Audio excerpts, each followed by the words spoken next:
오늘은 8월의 세 번째 주일입니다. 내 꿈에 나타나지 않으셔도 열왕기상 3장 3절로 15절 성경 말씀입니다. 오늘 솔로몬 왕의 이야기입니다. 다윗 왕의 아들이죠. 다윗 왕의 아들이었고 하나님의 큰 사랑을 받은 사람입니다. 이 솔로몬에게 일어났던 일과 또 솔로몬의 신앙을 나누고 또 하나님께서 특별히 오늘 본문을 보면 꿈에 나타나셨습니다. 꿈에 나타나셔서 하신 말씀을 통해 우리가 함께 은혜를 나누고 또 힘을 얻고 내 믿음을 점검하는 그런 오늘 나눔이 되기를 간절히 바랍니다. 이제 다윗 왕 아버지는 돌아가셨습니다. 아들 솔로몬은 왕이 되었습니다. 솔로몬도 하나님을 참 잘 믿었습니다. 아직 성전이 생기기 전이기 때문에 어떤 성전에서 예배 드리지는 않았지만 솔로몬 왕은 특별히 산 위에 있는 산당이라고 하죠. 그 하나님의 제단을 찾아서 아주 겸손히 아주 열심히 진정으로 예배를 드렸습니다. 솔로몬이 간 산당은 기브온에 있었습니다. 기브온에 유명한 산당이 있었는데 이곳에 찾아가서 하나님께 예배를 드린 겁니다. 솔로몬이 하나님을 얼마나 잘 찾고 예배를 드렸는지 번제의 숫자를 1000마리였다고 얘기합니다. 1000마리. 한 번에 1000마리를 드렸다고 하기도 하고 1000번을 찾아갔다. 번제를 1000번 드렸다라고 말하기도 하는데 어쨌든요. 솔로몬은 이렇게 하나님을 찾았고 예배를 꾸준히 열심히 잘 드렸습니다. 그리고 어느 날입니다. 이렇게 1000번의 번제물 또 예배를 드린 다음에 어느 날 꿈에 하나님께서 나타나셨습니다. 번제를 드리고 잠을 자는데 하나님 꿈에 나타나셨고 이렇게 물으셨습니다. 5절을 보면 하나님이 이르시되 내가 내게 무엇을 줄고 너는 구하라. 솔로몬에게 무엇을 원하는지 말해라. 내가 구하는 것을 주겠다. 솔로몬은 한 가지를 구합니다.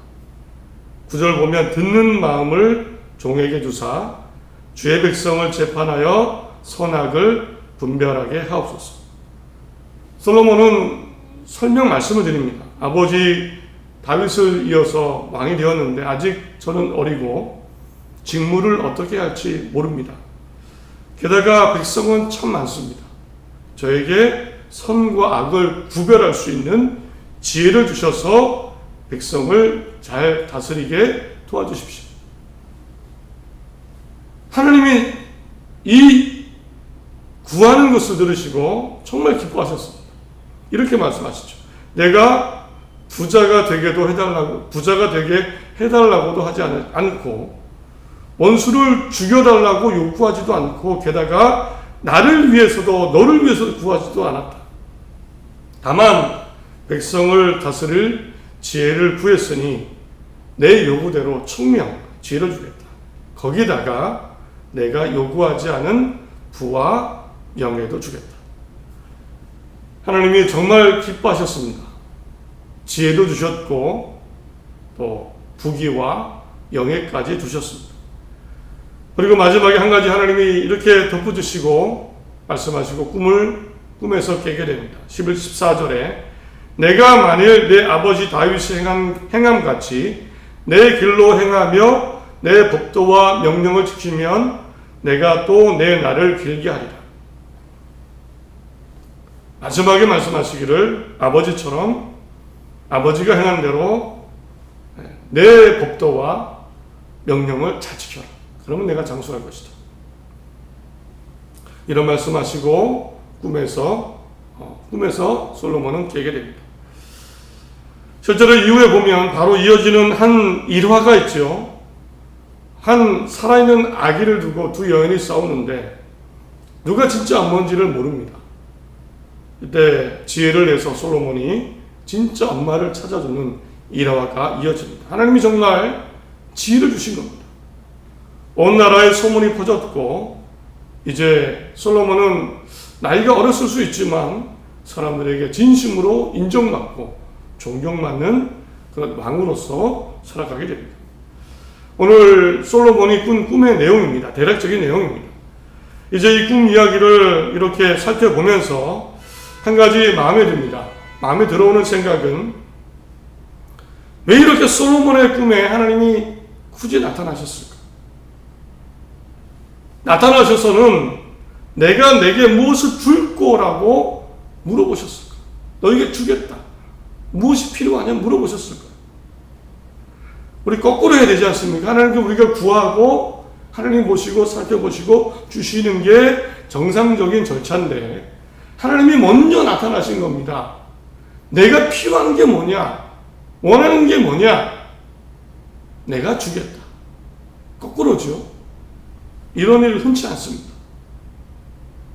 솔직히 솔로몬이 참 부럽기까지 합니다. 한 번쯤은 나에게도 물어보시면 뭐 대답은 어떻게 하든 물어보시는 자체가 얼마나 기쁩니까? 내가 원하는 것이 뭐냐? 사실 5절 말씀을 좀 더 이해하면 더 부럽습니다. 하나님이 이르시되 내가 내게 무엇을 줄고 너는 구하라. 원어 성경과 영어 성경을 보면 이 물음의 뉘앙스가 정확하게는 이런 의미가 있습니다. 사실 그냥 원하는 게 뭔지 말해봐라. 생각해보고 주겠다. 이 말씀이 아니고요. 내가 원하는 무엇이든 말해봐라. 내가 그것을 주겠다. 이런 표현입니다. 하나님이 백지수표를 내미신 겁니다. 네가 원하는 대로 적어라. 정말 더 부러워집니다. 하나님은 솔로몬이 어떤 솔로몬이었길래 솔로몬의 무엇을 보시고 그렇게 백지수표를 내미시고 구하는 게 뭔지 말해봐라. 뭐든지 내게 주겠다라고 말씀하셨습니다. 부럽고요. 우리에게도 이렇게 물어보셨으면 하는 그런 생각이 듭니다. 이제 오늘 솔로몬에게 나타나시는 하나님 그리고 그 나타나신 하나님께 솔로몬이 대답을 하는 장면 그 모습을 보면서 왜 하나님이 솔로몬에게 이렇게까지 물어보셨을까? 이렇게 주려고 하셨을까? 한번 그 이유를 찾아가 보도록 하겠습니다. 첫 번째로 확실한 것이 있습니다. 솔로몬에게는요, 당연하게도 정말 하나님을 의지하고 간절히 믿는 하나님에 대한 사모함이 있었습니다. 3절에 이렇게 기록되어 있습니다. 솔로몬이 여호와를 사랑하고 그의 아버지 다윗의 법도를 행하였습니다. 솔로몬이 여호와 하나님을 사랑했다. 사랑했으며 그래서 아버지 다윗이 행한 대로 하나님의 법도대로 살았다 라고 기록합니다. 솔로몬은 하나님을 사랑했습니다. 이 표현은 정말 사람이 사람을 사랑하는 그런 의미가 있습니다. 뜬금없는 개념적인 것이 아니라 정말 좋아하는 겁니다. 바라보는 겁니다. 사랑하고 사모하고 정말 의지하는 겁니다. 이 사랑이 천마리의 번제물로 나타나죠.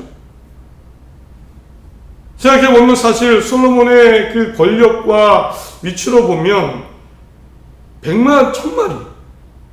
1000마리의 양은 좀 약해 보입니다. 그 당시 이집트하고 우호 조약을 맺고 이집트 왕의 딸을 아내로 삼을 정도로 솔로몬은 그래도 힘과 경제력, 강력한 나라를 이루고 있었습니다. 1000마리면 많은 게 아닙니다, 사실. 물량으로 드리려면 1000마리가 아니라 10,000마리의 양, 10,000마리의 번제, 곡식 제물도 드리고 찬양대도 불러오고 더 화려하고 물량적으로 할 수 있었겠죠. 이 1000마리는 양적인 의미가 아니고요, 솔로몬의 진심이 담겨 있는 겁니다. 1000번이 됐던 한 번에 1000마리를 드렸던 정말 하나님을 사모하는 마음, 100마리와 10,000마리 사이에 1000번을 드리면서 하나님을 향한 세심하고 조심하는 그렇지만 하나님을 전적으로 신뢰하고 의지하는, 하나님을 사모하는 믿음이 있었습니다. 하나님이 좋아하시지 않을까요? 실제로 솔로몬은요, 하나님을 얼마나 필요로 했는지, 하나님이 뭘 주기를 원하냐라고 물어보셨을 때 이렇게 대답을 드립니다. 솔직한 하나님 앞에 자신의 모습을 드러냅니다. 7절에 그러나 주 나의 하나님, 주님께서는 내가 아직 어린아이인데도 나의 아버지 다윗의 뒤를 이어 주님의 종인 나를 왕이 되게 하셨습니다. 나는 아직 나가고 들어오고 하는 처신을 제대로 할 줄 모릅니다. 완전히 하나님밖에 없는 겁니다. 하나님 나를 왕으로 세워주셨죠. 나는 아직 어린아이입니다. 젊습니다. 들어가고 나가고 어떻게 처신할지 모릅니다. 하나님을 향한 간절함이 있을 수밖에 없습니다. 하나님, 나는 못합니다. 나는 아직 어립니다. 미숙합니다. 왕이 되긴 했지만 뭘 할지 모릅니다. 하나님밖에 없었던 겁니다. 그 표현이 사랑으로 나오고 1000번의 번제물로 나오는 겁니다. 솔로몬이 실제로 왕이 된 나이가 20살인데 어린 나이에 커다란 나라를 다스려야 했습니다. 막중한 자리에서 아버지는 균등하게 나라를 다스렸는데 부담감도 있고 스트레스, 힘이 들었을 겁니다. 그러나 하나님이 계시죠. 우리 아버지 다윗 왕을 이끌어 주신 하나님, 나도 이끌어 주실 것이다. 그 하나님을 완전히 붙잡은 겁니다. 사모하고 사랑할 정도로. 우리의 믿음은 어떻습니까? 하나님 앞에 나의 지금 모습은 어떻습니까? 솔로몬 왕의 고백을 들으면서 나는 하나님 앞에 어린아이같이 미숙하고 부족하고 연약합니다. 하나님 붙잡아 주세요. 도와주세요. 이런 믿음이 되어야 됩니다. 믿음은 성숙해져야 되죠. 세상 앞에는 담대해져야 됩니다. 그러나 하나님을 향해서는 늘 언제나 어린아이 같은 간절함으로, 하나님밖에 없습니다. 이런 믿음으로 나아가야 합니다. 하나님이 분명히 이런 믿음을 보시고 기뻐하시고 나에게도 솔로몬과 같은 은혜를 삶 가운데 허락하실 것을 믿습니다. 정말 어린아이 같은 그런 믿음으로 하나님 의지하는 그런 삶 되시기를 바랍니다. 둘째로, 하나님이 솔로몬을 좋아하셨던 이유, 하나님의 기쁨이 있습니다. 사실 솔로몬은 사람들을 위하는 마음으로 살았습니다. 9절에 듣는 마음을 종에게 주사 주의 백성을 재판하여 선악을 분별하게 하옵소서. 솔로몬은 좋은 왕이 되고 싶었습니다. 선악을 분별하는 지혜를 구한 이유가 사실은 백성들을 위해서였습니다. 살기 좋은 바른 나라를 위해서 지혜를 구했던 겁니다. 원수를 이기고 영토 확장하는 거 목표가 아니었습니다. 내 이름을 떨치는 명성을 얻는 게 목표가 아니라 나를 위한 것이 아니라 백성을 위해서. 하나님 지혜 주십시오. 어떻게 보면 예수님이 말씀하신 이웃사랑, 사람 사랑이 솔로몬에게는 있었습니다.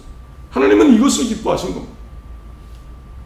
실제로 아버지 다윗과 함께는 영토 확장이 굉장히 활발하게 이루어졌습니다. 전쟁이 많았습니다. 솔로몬 왕 때는요, 영토 확장을 위한 전쟁이 한 번도 없었습니다. 있는 성벽을 재점검하고 정비하고 튼튼히 하는 일은 있었지만 영토를 넓히기 위한 전쟁은 한 번도 없었습니다. 남 죽이고 내가 잘 되겠다, 내 야망을 위한 목표는 한 번도 없었습니다. 이런 하나님, 이런 솔로몬, 하나님은 사람을 위한 그 솔로몬의 마음을 보시고 하나님은 솔로몬을 좋아하셨습니다. 기억하시기 바랍니다. 하나님은 하나님처럼 사람을 위하고 살리는 마음을 갖는 사람을 기뻐하십니다. 물론 우리도 살아야 되겠지요. 나도 살아야 됩니다. 나도 화가 나고 나도 이겨야 되고 나도 있어야 되지만, 그러나 그럼에도 불구하고 하나님 의지하고 하나님처럼 사람을 살리는 마음으로 사는 그 사람을 기뻐하십니다. 세상이 복잡하고 갈수록 경쟁이 치열해집니다. 외부에서 오는 충격이, 힘들게 하는 충격이 굉장히 많지만, 그러나 흔들리지 말고 하나님이 사람들을 구원하셨듯이, 모든 사람을 구원하셨듯이, 죄인까지 구원하고자 하셨듯이 그 마음을 닮아서 사람을 위하는 마음, 그 마음을 간직하고 사시길 바랍니다. 하나님이 솔로몬과 같은 은혜를 기뻐하셔서 내리실 줄 믿습니다. 셋째로 마지막입니다. 하나님이 솔로몬에게 나타나신 것은요, 사실은 다시 한번 믿음을 견고히 하기 위함이었습니다. 내가 만일 내 아버지 다윗이 행한 행함같이 내 길로 행하여 내 법도와 명령을 지키면 내가 또 내 날을 길게 하리라. 결국 하나님은요, 믿음 변치 말라고 말씀하고 싶으셨던 겁니다. 내 믿음 변치 마라. 너의 꿈에 내가 나타났다고 너의 믿음의 삶의 완성이 아니다. 내가 지혜를 얻었다고 네가 하는 일들이 모두 옳은 게 아니다. 내가 지금 너를 기뻐하지만 이 기쁨은 완성된 게 아니다. 그냥 한번 꿈에 나타났다고, 지혜를 얻었다고, 기적을 보았다고, 하나님의 은혜를 경험했다고 내 믿음과 삶이 완성된 게 아니다. 어쩌면 따끔한 충고, 경고를 하신 겁니다. 이 지금의 믿음 변치 마라. 지금의 믿음 변치 마라. 우리가 정말 조심해야 되는 것은요, 믿음의 교만입니다. 사람이 하나님을 알다 보면 하나님이 익숙해지죠. 믿음을 갖게 되면 분명히 하나님의 도우심과 사랑을 경험하게 됩니다. 이때 여러 가지 반응이 나타나는데요, 더 겸손해지기도 하지만 그러나 반대로 교만해지기도 합니다. 나중에 솔로몬은 어떻게 되었을까요? 하나님이 정말 기뻐하셔서 많은 것을 허락해 주셨는데, 말년에 솔로몬은요, 이방 여인들을 아내로 삼았습니다. 여인을 아내로 삼은 것뿐만 아니라 그 여인들이 믿는 우상을 받아들였습니다. 우상을 믿는 것뿐만 아니라 그 땅에 신전까지 만들었습니다. 지혜를 가지고 머리를 많이 굴렸겠지요. 굴렸습니까? 굴렸습니다. 이 정도는 괜찮아. 이 정도까지는 괜찮아. 내가 잘 아는데 뭐. 극비하는 우상도 괜찮아. 이런 결론까지 이르렀습니다. 결국 하나님은 다시 두 번이나 꿈에 나타나셨습니다. 그러나 처음에 만난 솔로몬이 아닙니다. 교만이 가득했고요, 귀를 닫고 있었습니다.